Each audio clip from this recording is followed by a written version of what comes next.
ओम शांति। भगवत गीता श्लोक क्लास में आज का श्लोक है 9वें अध्याय का 10वां श्लोक, अध्याय 9, श्लोक नंबर 10।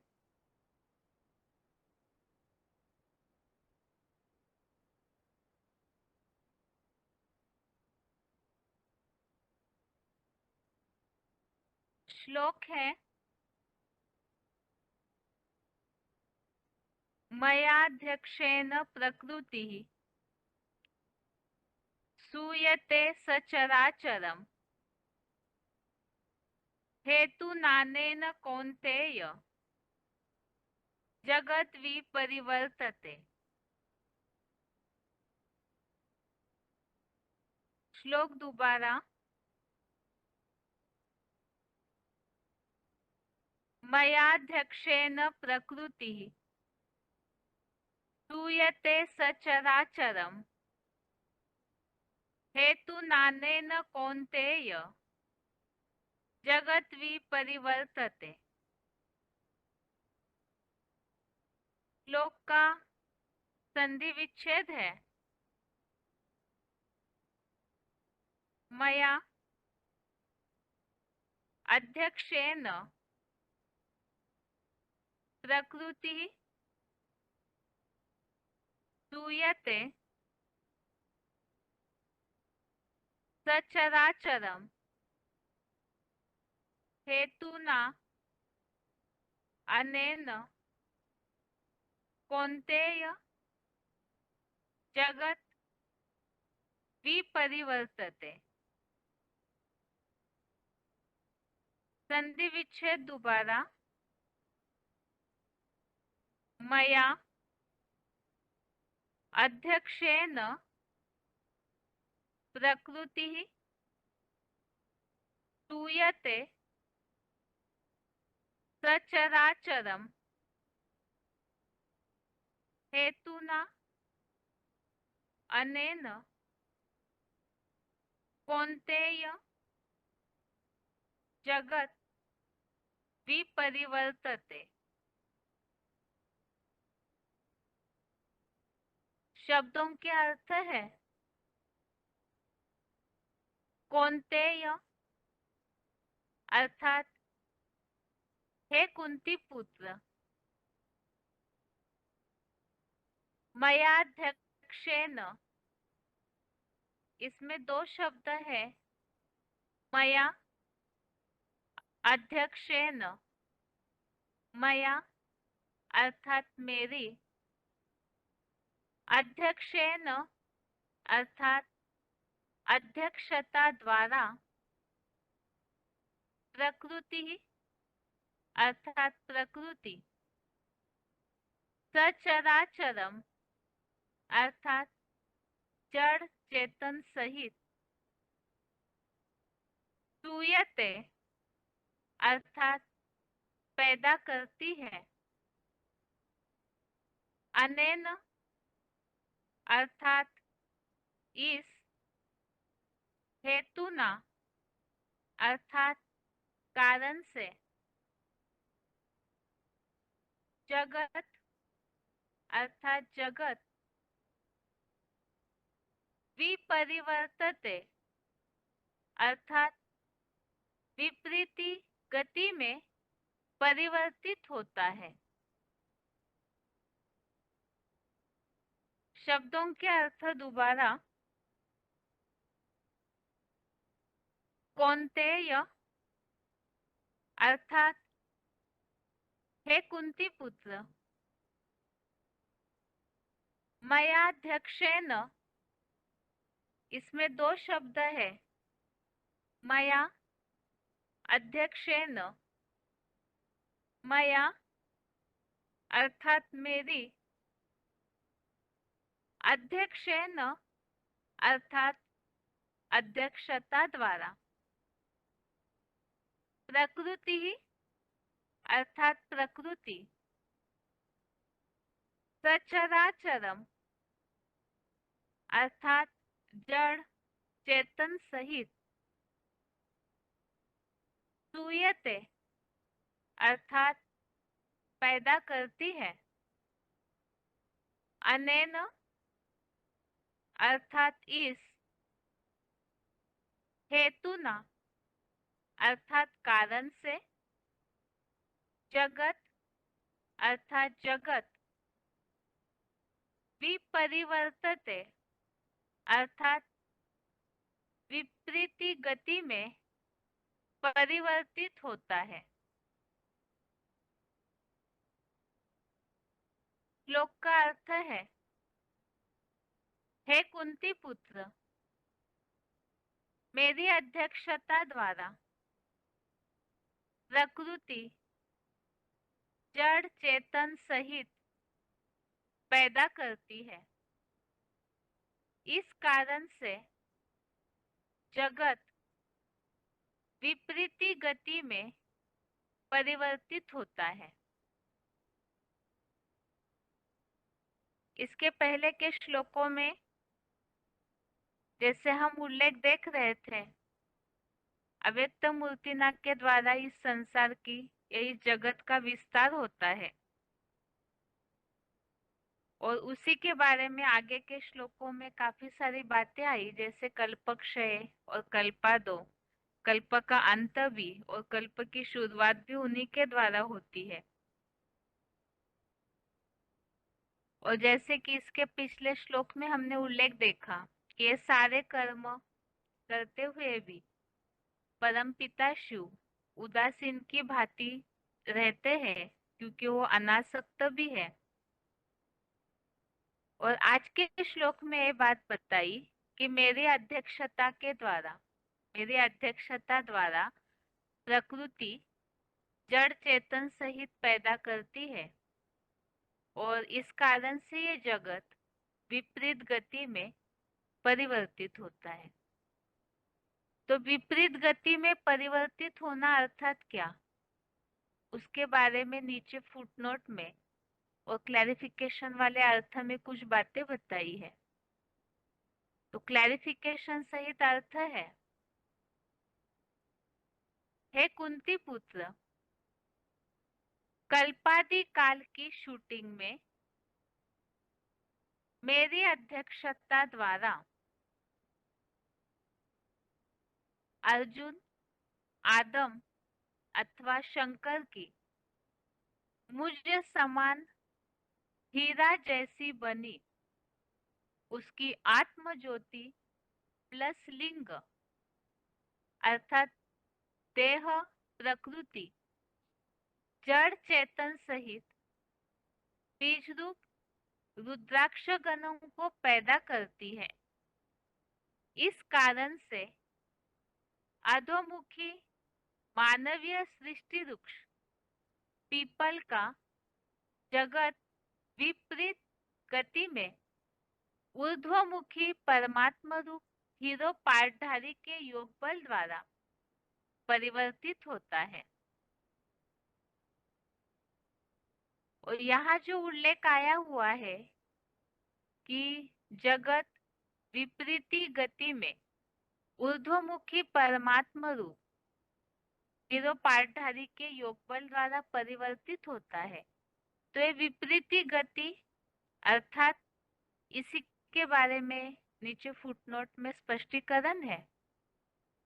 अभी सबको नंबरवार योग बल से 84 के चक्र में उल्टी सीढ़ी चढ़नी ही पड़ेगी, क्योंकि सभी भोगी देव प्लस असुरों ने अपनी अपनी ज्योति बिंदु आत्मा को भोगी जन्मों में दैहिक इंद्रियों से सुख भोगते भोगते उत्तरोत्तर तीव्र दुख की अधोगति में डाला है।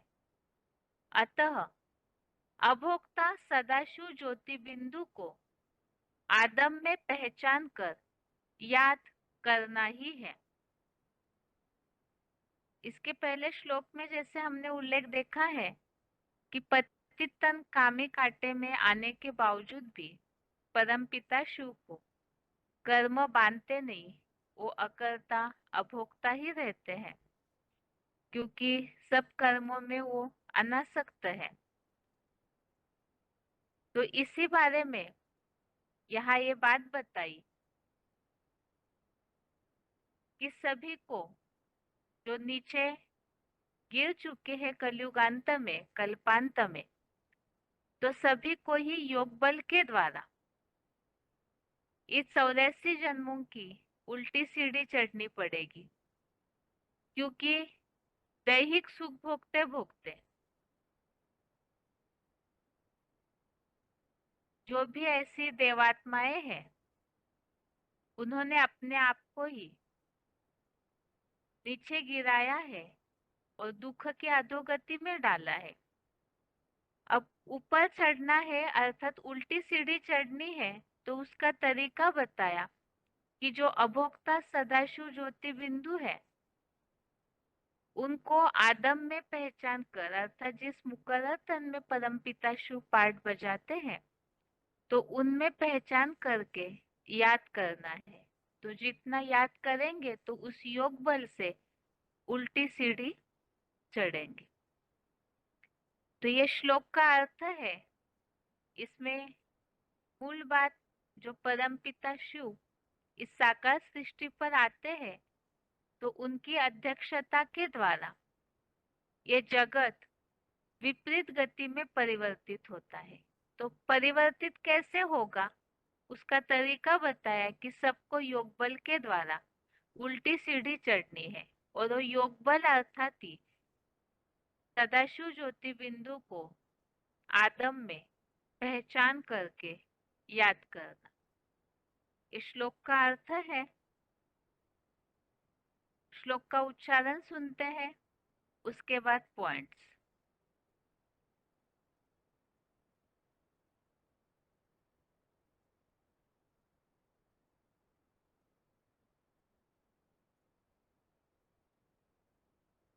मायाध्यक्षेण प्रकृति सूयते सचराचरम् हेतुनानेन कौन्तेय जगद्भिः परिवर्तते।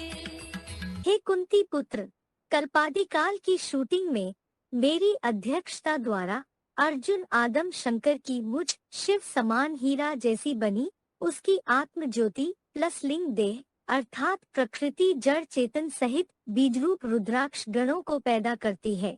इस कारण से अधोमुखी मानवीय सृष्टि वृक्ष पीपल का जगत विपरीती गति में ऊर्ध्वमुखी परमात्म रूप हीरो पाठधारी के योग बल द्वारा परिवर्तित होता है। अभी सबको नंबरवार योग बल से 84 के चक्र में उल्टी सीढ़ी चढ़नी ही पड़ेगी, क्योंकि सभी भोगी देव प्लस असुरों ने अपनी अपनी ज्योति बिंदु आत्मा को नंबरवार जन्मों में दैहिक इंद्रियों से सुख भोगते भोगते उत्तरोत्तर तीव्र दुख की अधोगति में डाला है।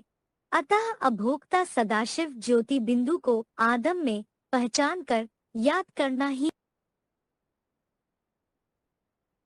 मायाध्यक्षेण प्रकृति सूयते सचराचरम् हेतुनानेन कौन्तेय जगद्भिः परिवर्तते। हे कुंती पुत्र, कल्पादि काल की शूटिंग में मेरी अध्यक्षता द्वारा अर्जुन आदम शंकर की मुझ शिव समान हीरा जैसी बनी उसकी आत्म ज्योति प्लस लिंग देह अर्थात प्रकृति जड़ चेतन सहित बीजरूप रुद्राक्ष गणों को पैदा करती है। इस कारण से अधोमुखी मानवीय सृष्टि वृक्ष पीपल का जगत विपरीती गति में ऊर्ध्वमुखी परमात्म रूप हीरो पाठधारी के योग बल द्वारा परिवर्तित होता है। अभी सबको नंबरवार योग बल से 84 के चक्र में उल्टी सीढ़ी चढ़नी ही पड़ेगी, क्योंकि सभी भोगी देव प्लस असुरों ने अपनी अपनी ज्योति बिंदु आत्मा को नंबरवार जन्मों में दैहिक इंद्रियों से सुख भोगते भोगते उत्तरोत्तर तीव्र दुख की अधोगति में डाला है। अतः अभोक्ता सदाशिव ज्योति बिंदु को आदम में पहचान कर याद करना ही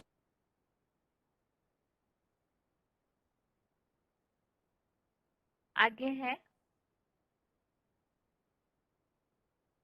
VCD number 2916, VCD number 2916 52 minute 52 minutes के बाद से लिया हुआ पॉइंट है। अधोमुखी जगत विपरीती गति में ऊर्ध्वमुखी परमात्मा रूप हीरो पाठधारी के योग बल द्वारा परिवर्तित होता है।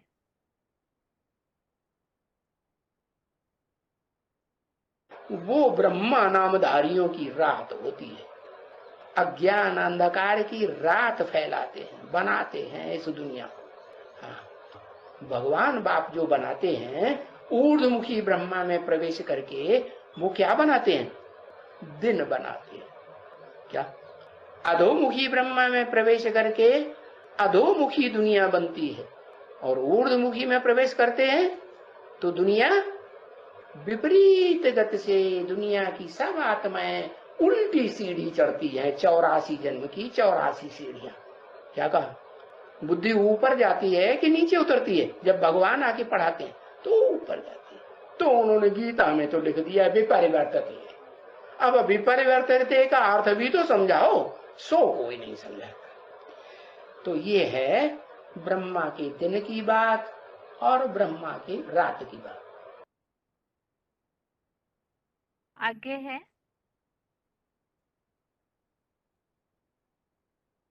VCD number 3644, VCD number 3644 8 minute 8 minutes के बाद से लिया हुआ पॉइंट है। उल्टी सीढ़ी चढ़नी ही पड़ेगी। अभी तो हम सतयुग में सतो प्रधान थे, अभी तमो प्रधान बने हैं। अभी हमारी उल्टी सीढ़ी की यात्रा है, रिटर्न जर्नी है, और ये रिटर्न जर्नी तो जरूर होगी, समझे ना? इस रिटर्न जर्नी के लिए याद करो, शॉर्टकट रिटर्न जर्नी है। आगे है VCD number 3010, VCD number 3010 20 minute 20 minutes के बाद से लिया हुआ पॉइंट। अभी सबको नंबरवार योग बल से 84 के चक्र में उल्टी सीढ़ी चढ़नी ही पड़ेगी।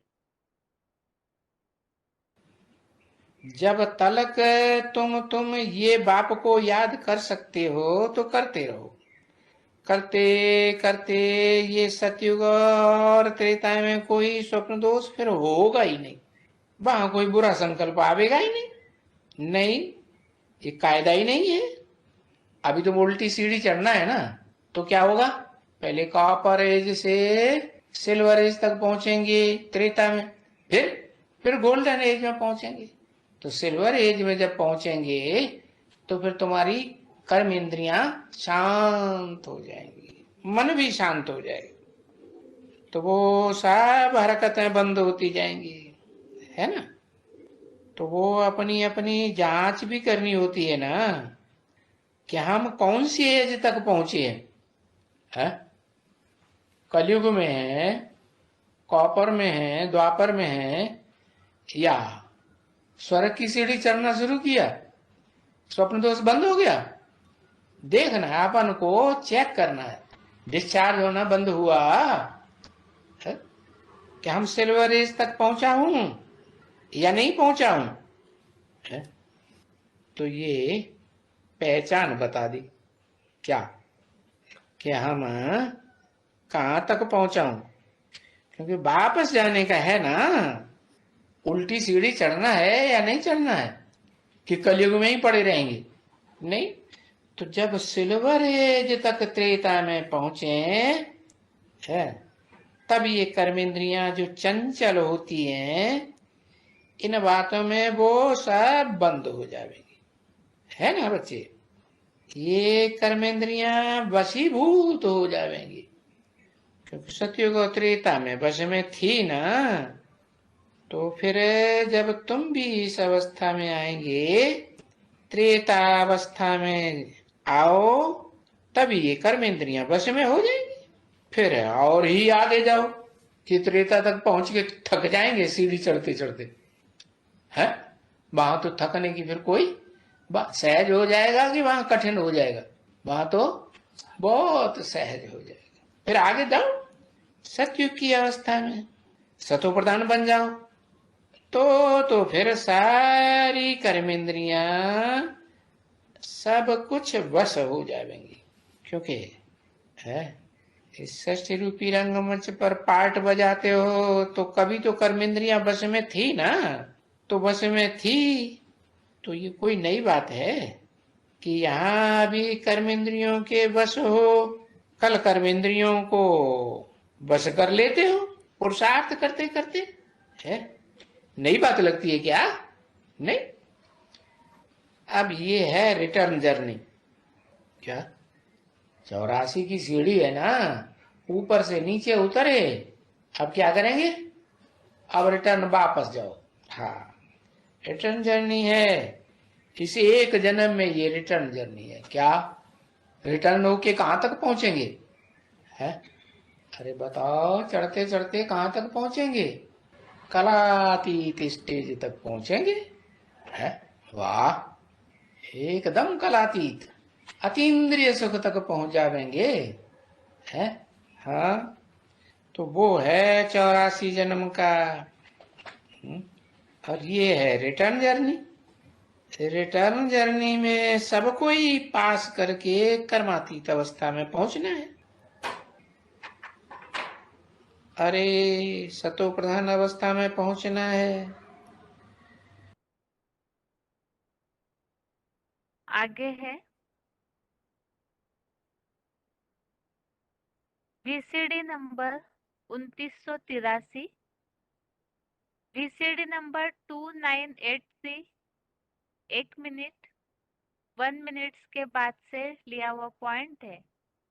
अभी सबको नंबरवार योग बल से 84 के चक्र में उल्टी सीढ़ी चढ़नी ही पड़ेगी, क्योंकि सभी भोगी देव प्लस असुरों ने अपने अपने ज्योति बिंदु आत्मा को भोगी जन्मों में दैहिक इंद्रियों से सुख भोगते भोगते उत्तरोत्तर तीव्र दुख की अधोगति में डाला है। अतः अभोक्ता सदाशिव ज्योति बिंदु को आदम में पहचान कर याद करना ही है।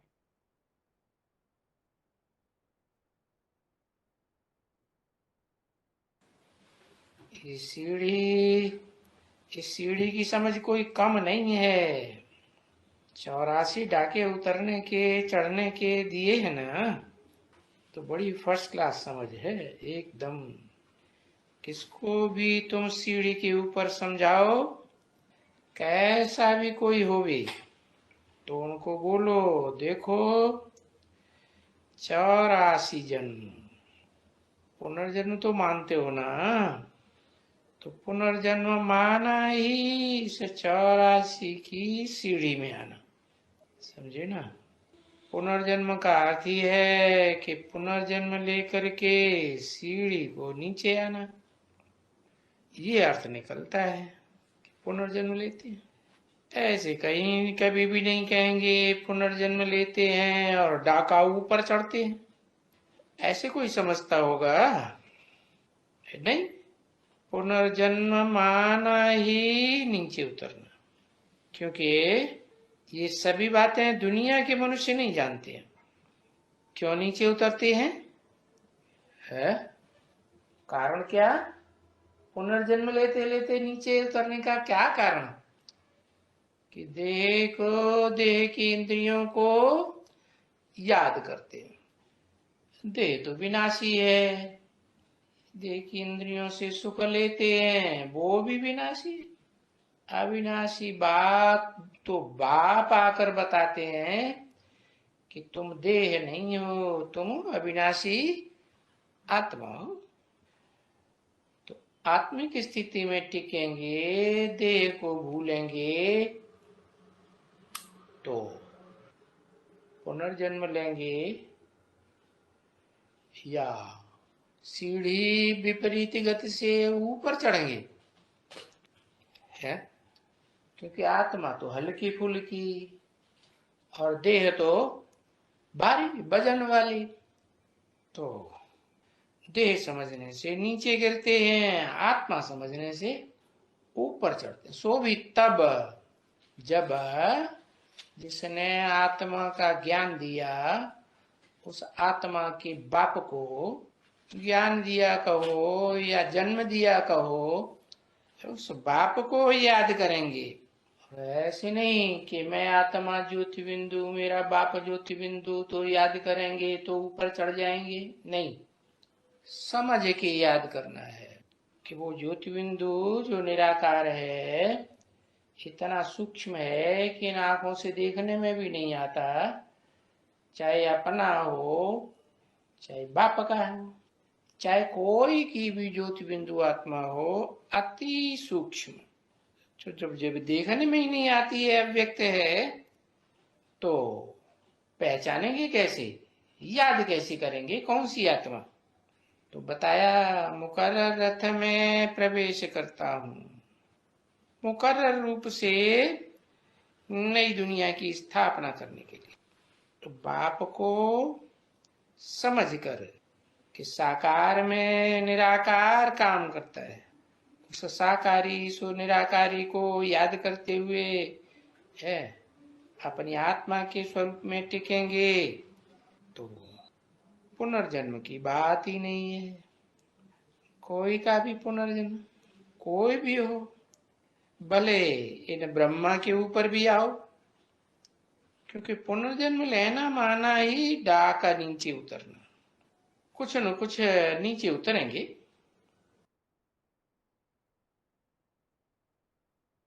इस तरह से श्लोक संबंधित पॉइंट्स में हमने इस बात को समझा है कि आत्मा को भूलने के कारण दैहिक इंद्रियों के सुख भोगते भोगते नीचे आए। जो अभी पॉइंट में बताया कि पुनर्जन्म लेना अर्थात कुछ न कुछ एक डाका अर्थात एक सीढ़ी नीचे उतरते हैं, तो इसीलिए ही ऊपर चढ़ने के लिए जो साकार में आए हुए हैं परम पिता शिव, उनको पहचान कर, जो इस वीसीडी में बताया, अच्छी तरह से समझ करके पहचान करके याद करने से फिर उल्टी सीढ़ी चढ़ेंगे, अर्थात फिर से सतोप्रधान अवस्था की ओर चढ़ते जाएंगे योग बल के द्वारा। इस श्लोक का अर्थ है अभी आगे रिवीजन। रिवीजन के लिए श्लोक नंबर है तीसरे अध्याय का 31 से 34वें श्लोक तक, अध्याय 3 श्लोक नंबर 31 से 34 तक, और 9वें अध्याय का 10वां अध्याय 9 का श्लोक नंबर 10। पहला श्लोक है 31वां अध्याय 3 का श्लोक नंबर 31 है, एमे मतमिदं नित्यम् अनुतिष्ठन्ति मानवः श्रद्धावन्तो न सूयन्तो मुच्यन्ते तेपि कर्मभिः। अर्थात जो श्रद्धावान मनुष्य ईर्ष्या रहित हुए मेरी इस उपर्युक्त श्रीमत का पुरुषोत्तम संगम में सदा पालन करते हैं, वे भी सांसारिक कर्म बंधन से छूट जाते हैं। इस 31वें श्लोक के पहले वाले श्लोकों में जहाँ बात चल रही थी ज्ञानी और अज्ञानियों के बीच के अंतर की, अज्ञानी जिस तरह आसक्त होते हैं और ज्ञानियों को संसार संगठन की इच्छा से कर्म करने चाहिए, तो इसीलिए ज्ञानियों को 30वें श्लोक में श्लोक नंबर 30 में जो बात बताई अनासक्त भाव के लिए कि आध्यात्मिक बुद्धि से आशाहीन ममताहीन होकर एक तो सब कर्मों को आध्यात्मिक बुद्धि से यज्ञार्थ अर्पण कर और आशाहीन, ममताहीन और निस्ताप होकर धर्म युद्ध कर। तो इस धर्म युद्ध करने के लिए क्या जरूरी है, इस बात को ही यहाँ 31वें श्लोक में बताया कि जो श्रद्धावान मनुष्य ईर्ष्या रहित हुए मेरी इस श्रीमत का पालन करते हैं तो वे कर्म बंधन से छूट जाते हैं। तो यहाँ पहले श्लोक में धर्म युद्ध की बात और यहाँ कर्म बंधन से छूटने की बात, अर्थात ये जो कर्म का युद्ध है, भगवत गीता में इसे धर्म युद्ध बोला हुआ है। तो इसमें कर्म बंधन से छूटने के लिए श्रद्धावान होकर श्रीमत का पालन करना। इस श्रद्धावान संबंधित ही और भी कई अध्यायों में उल्लेख है। श्रद्धावान बनकर के जो फॉलो करते हैं परम पिता की श्रीमत को, उनकी प्राप्ति के बारे में रेफरेंस श्लोक है 18वें अध्याय का 71वां, अध्याय 18 का श्लोक नंबर 71। इसमें इस बात को बताया है कि जो श्रद्धावान व ईर्ष्या रहित मनुष्य समुच्चय वार्तालाप सहित एडवांस गीता ज्ञान को केवल सुन लेता है, वह भी दुखों से मुक्त हुआ श्रेष्ठतम स्वर्ग का पुण्य कर्मी ये शुभ क्षीर सागर ये विष्णु लोकों को पा लेता है। तो कर्म बंधन से छूटना, बंधन मुक्त तो स्वर्ग में ही होते हैं। तो ऐसे अवस्था को, ऐसे स्थान को प्राप्त करते हैं। इसी बात को इस श्लोक में बताया है कि जो श्रद्धावान और ईर्ष्यादित हुए मनुष्य केवल सुन भी लेते हैं तो भी वो विष्णु लोकों को पा लेते हैं। जिसके लिए यहाँ पॉइंट भी दिया हुआ है कि मेरे पंचम ऊर्ध्वमुखी ब्रह्मामुख से 2 अक्षर भी सुना तो वह भी स्वर्ग में जरूर आवेंगे। इसी तरह से 12वें अध्याय का दूसरा अध्याय 12 का श्लोक नंबर 2, इसमें इस बात का उल्लेख आया है कि जो अपने चंचल मन को मुझ में स्थिर करके सदा योग युक्त हुए परम श्रद्धा से भरकर मुझको याद करते हैं, वे मेरे सब योगियों में श्रेष्ठतम माने गए हैं। तो यहाँ भी श्रद्धा पूर्वक याद करने की बात आई तो वो श्रेष्ठ योगी है। आगे है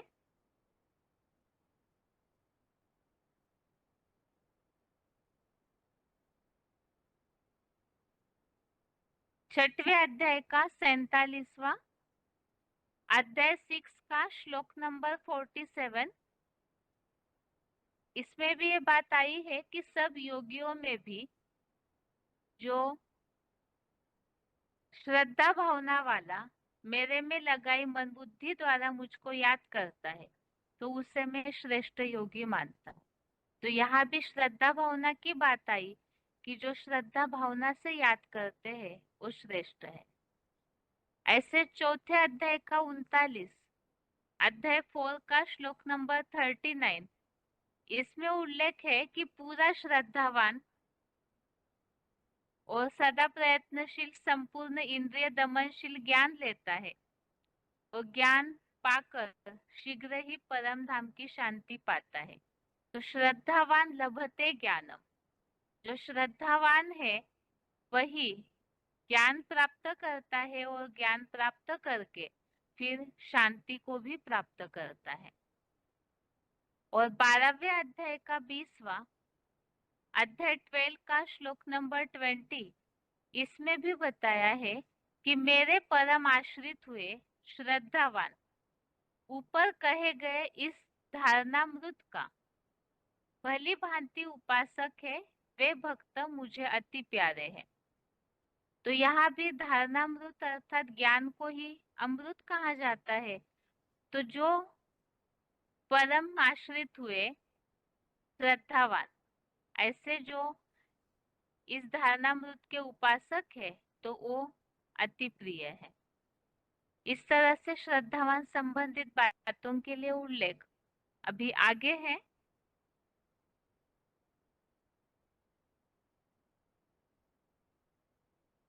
32वां श्लोक, श्लोक नंबर 32 है।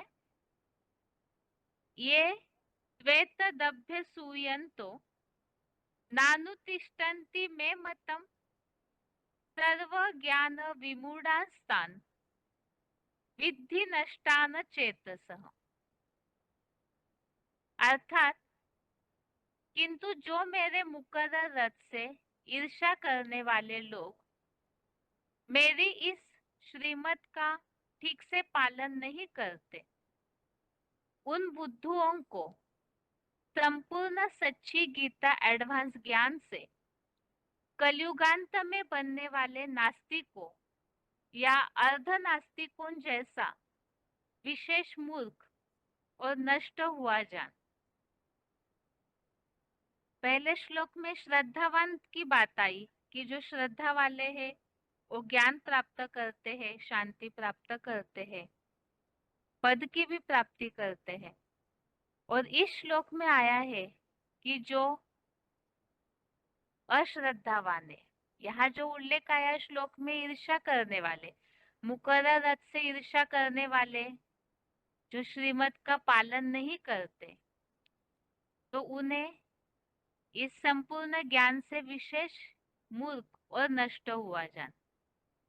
तो अश्रद्धा है, भावना नहीं है, तो ऐसी आत्माएं ही ईर्ष्या करती है और श्रीमत का इसीलिए पालन भी नहीं करते, तो उन्हें नष्ट हुआ जान। और उनकी कैटेगरी बताई कि वो कलयुगांत में बनने वाले नास्तिक या तो अर्ध नास्तिक है। आगे है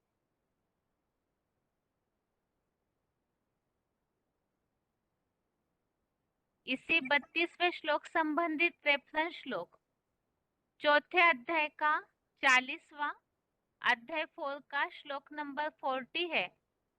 अज्ञानी और अश्रद्धालु तथा संशयालु इस सहज राजयोग से जन्म जन्मांतर की राजा या देवपद प्राप्ति से नष्ट हो जाता है।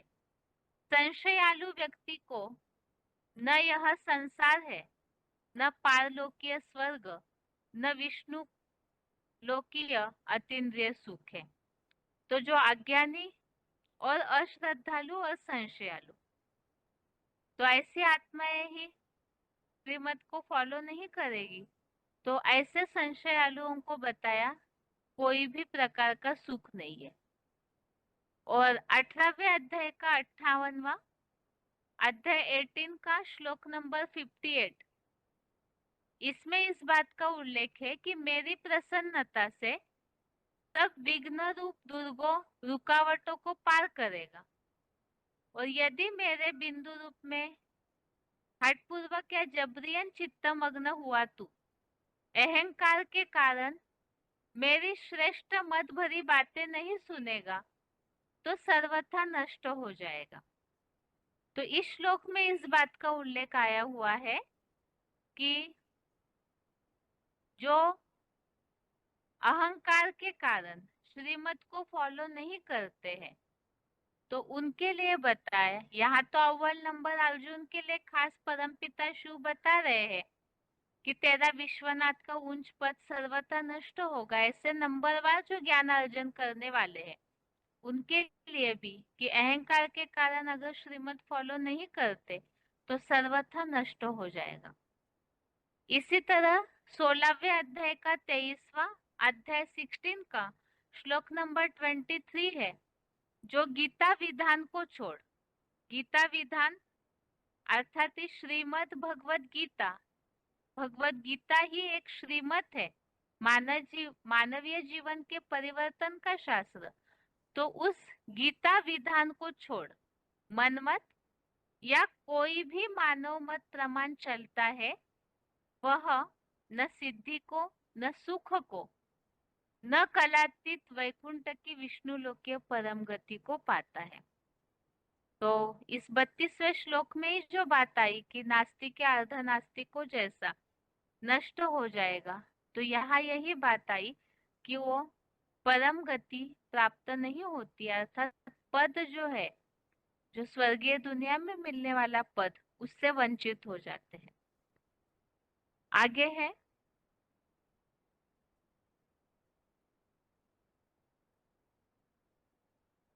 तीसरे अध्याय का 33वां श्लोक नंबर 33 है। सदृशं चेष्टते स्वस्य प्रकृतेर्ज्ञानवानपि प्रकृतिं यान्ति भूतानि निग्रह किम करिष्यति। अर्थात गीता का एडवांस ज्ञानी मनुष्य भी अपने पूर्व जन्मानुसार की गई पुरुषोत्तम संगमी शूटिंग के निश्चित स्वभाव अनुसार अच्छी बुरी चेष्टा करता है। प्राणी अपनी ही प्रकृति या स्वभाव की ओर जाते हैं। इसमें प्रयत्नतः तू क्या रोकथाम करेगा, सारे उपक्रम व्यर्थ ही होंगे। जैसे कि इसके पहले के श्लोकों में 25, 26, 27, 28, 29 इन सब श्लोकों में जो हमने उल्लेख देखा है कि सब कार्य प्रकृति के अनुसार ही किए जाते हैं। जो यहाँ ये श्लोक समझने के लिए रेफरेंस के रूप में 27वां श्लोक लिया हुआ है कि सब कार्य सब प्रकार से प्रकृति के गुणों द्वारा ही किए जा रहे हैं। तो प्रकृति अर्थात जो यहाँ उल्लेख आया है 33 नंबर श्लोक में, स्वभाव। प्राणी अपनी ही प्रकृति या स्वभाव की ओर जाते हैं, तो प्रकृति के अनुसार ही सब कार्य किए जा रहे हैं। तो इसमें अज्ञानी तो आसक्त होकर कर्म करते ही है, क्योंकि वो तो आत्मा को भूले हुए हैं। ये तो अज्ञानियों की निशानी हमने समझी।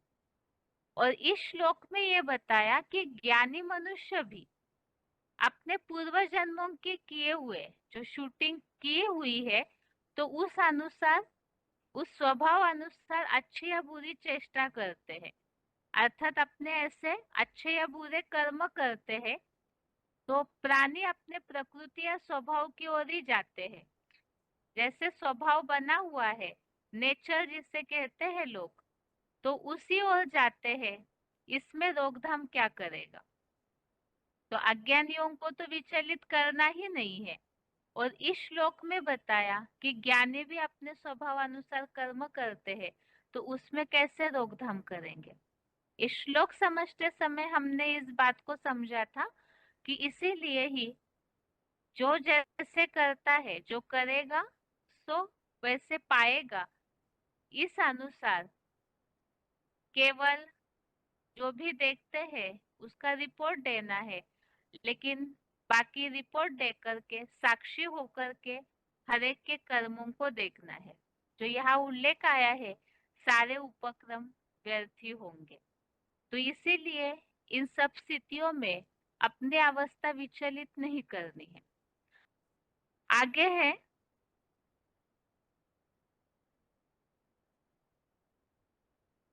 34वां श्लोक, अध्याय 3 का श्लोक नंबर 34। इंद्रियस्ते निन्द्रियस्यार्थे रागद्वेषो व्यवस्थितो तयोर्न वशमागच्छेत् तो रस्य परिपंथिनो। अर्थात भोग वाली इंद्रिय का राग और द्वेष उस विशेष इंद्रिय के विषय भोग में होता है।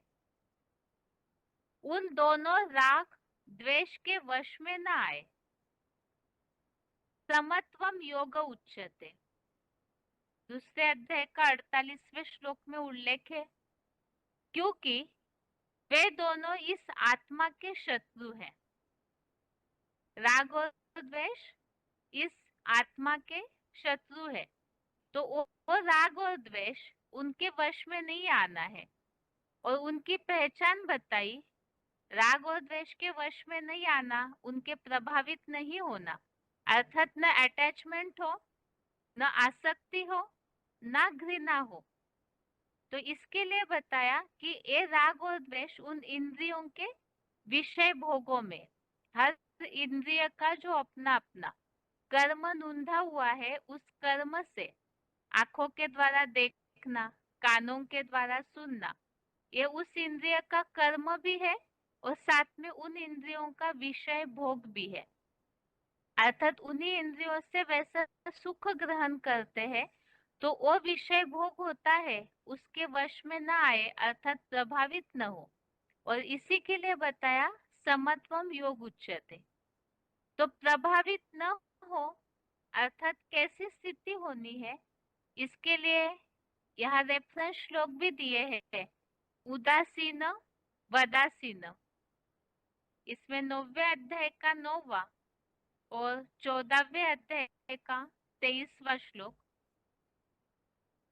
इसी बात को समझने के लिए ये जो रेफरेंस श्लोक दिए हैं उसमें उल्लेखित बातें देखते हैं। आगे है दूसरे अध्याय का 48वां अध्याय 2 का श्लोक नंबर 48। इसमें ये बात बताई है कि आसक्ति त्याग कर योगारूढ़ हुआ, सफलता असफलता में समान होकर कर्म कर, समत्व ही योग कहा जाता है। तो हर प्रकार के द्वंद्वों से मुक्त होकर समान स्थिति, सफलता असफलता कोई भी स्थिति में समानता, तो ऐसे ही राग और द्वेष में भी न आकर बैलेंस वाली स्थिति हो।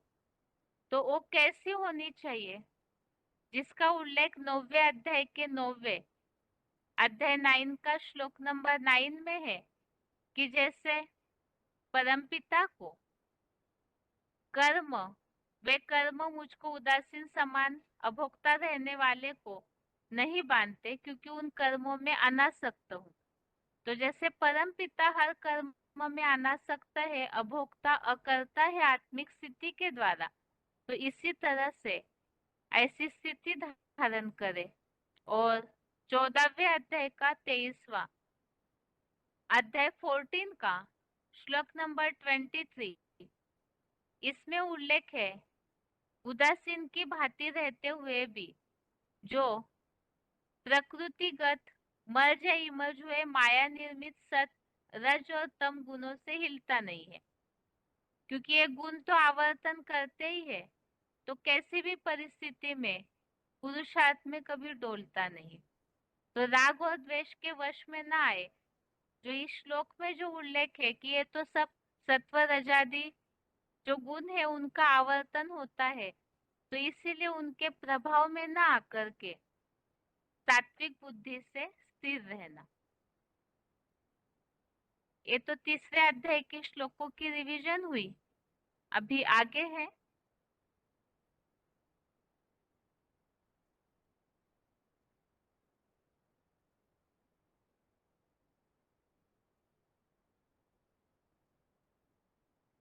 आज का श्लोक 9वें अध्याय का 10वां श्लोक है।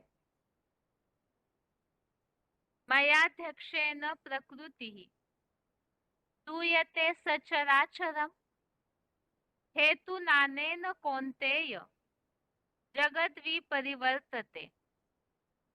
अर्थात हे कुंती पुत्र, कल्पादि काल की शूटिंग में मेरी अध्यक्षता द्वारा अर्जुन आदम शंकर की मुझ शिव समान हीरा जैसी बनी उसकी आत्म ज्योति प्लस लिंग देह प्रकृति जड़ चेतन सहित बीज रूप रुद्राक्ष गणों को पैदा करती है। इस कारण से अधोमुखी मानवीय सृष्टि वृक्ष पीपल का जगत विपरीती गति में ऊर्ध्वमुखी परमात्मा रूप हीरो पाठधारी के योग बल द्वारा परिवर्तित होता है। और ये जगत विपरीती गति में परिवर्तित होता है, इसी संबंधित यहाँ उल्लेख फुटनोट में दिया है। अभी सबको नंबरवार योग बल से 84 के चक्र में उल्टी सीढ़ी चढ़नी ही पड़ेगी, क्योंकि सभी भोगी देव प्लस असुरों ने अपनी अपनी ज्योति बिंदु आत्मा को भोगी जन्मों में दैहिक इंद्रियों से सुख भोगते भोगते उत्तरोत्तर तीव्र दुख की अधोगति में डाला है। अतः अभोक्ता सदाशिव ज्योति बिंदु को आदम में पहचान कर याद करना ही है। तो इस श्लोक में जो मूल बात बताई, यहाँ भगवान की अध्यक्षता में ही ये जगत विपरीत गति में परिवर्तित होता है। कैसे? तो जो ऊर्ध्वमुखी परमात्मा पाठधारी अर्थात हीरो पाठधारी है, उनके योग बल के द्वारा ही ये जगत विपरीत गति में परिवर्तित होता है। तो विपरीत गति में परिवर्तित होना अर्थात ही उल्टी सीढ़ी चढ़ना। कलयुगांत में सब नीचे गिर चुके हैं, तमो प्रधान हो चुके हैं। अब योग बल के द्वारा इस 84 के चक्र की सीढ़ी उल्टी चढ़नी है। इसके लिए अभी अभी VCD पॉइंट्स में हमने समझा रिटर्न जर्नी है, अर्थात कलयुग से फिर सतो प्रधान अवस्था तक की उल्टी सीढ़ी चढ़नी है।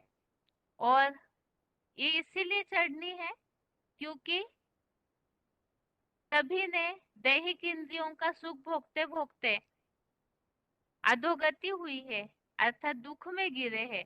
तो इसीलिए अभोक्ता सदाशिव ज्योति बिंदु को आदम में पहचान कर, जो यहाँ श्लोक में उल्लेख आया है कि उस हीरो पाठधारी के योग बल द्वारा ही ये जगत विपरीत गति में परिवर्तित होता है, तो उस आदम में पहचान करके याद करना अर्थात योग बल से उल्टी सीढ़ी चढ़ के सतोप्रधान अवस्था अर्थात सतयुग तक, गोल्डन एज तक पहुंचेंगे। और इस श्लोक संबंधित ही रेफरेंस श्लोक है, आगे है।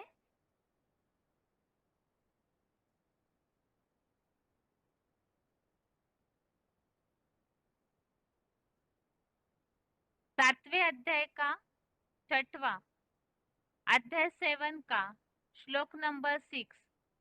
इसमें श्लोक में जो उल्लेख आया हुआ है शिव समान बनी हुई आत्मा, तो यहाँ भी इस बात का उल्लेख है कि वो सारभूत मूर्ति रूप देह प्लस शिव समान आत्मा इस सृष्टि का उद्गम है। तो उसे और दूसरा 10वें अध्याय का 34वां अध्याय 10 का श्लोक नंबर 34, इसमें भी इस बात का उल्लेख आया हुआ है। एक तो ये सारे संसार का लोप करता प्रलय करता महामृत्यु और निकट भविष्यगत जड़ जंगम रूप में पैदा होने वालों का उद्गम हूँ। तो वो जो साकार आदम है, उनकी पहचान बताई कि उनके द्वारा ही परमपिता शिव जो इस सृष्टि की शुरुआत करते हैं। ऐसे ही 13वें अध्याय का 26वां अध्याय 13 का श्लोक नंबर 26, इसमें भी इस बात का उल्लेख, जो कुछ जड़ चेतन रूप परा अपरा प्रकृति के पदार्थ संसार में उत्पन्न होते हैं, तो वो लिंग प्लस आत्म ज्योति शिव रूप जगत पिता के संयोग से अंतिम जन्म में उत्पन्न जान। इस तरह से श्लोकों का अर्थ हमने समझा और रिवीजन के श्लोक नंबर एक बार फिर से 3रे अध्याय का 31वें श्लोक से 34वें श्लोक तक, अध्याय 3 का श्लोक नंबर 31 से 34 तक और 9वें अध्याय का 10वां अध्याय 9 का श्लोक नंबर 10। इस तरह से इस श्लोकों की रिवीजन के साथ आज के श्लोक का अर्थ भी हमने समझा। इसके साथ ही आज के लिए गीता क्लास यहाँ तक ही। ओम शांति।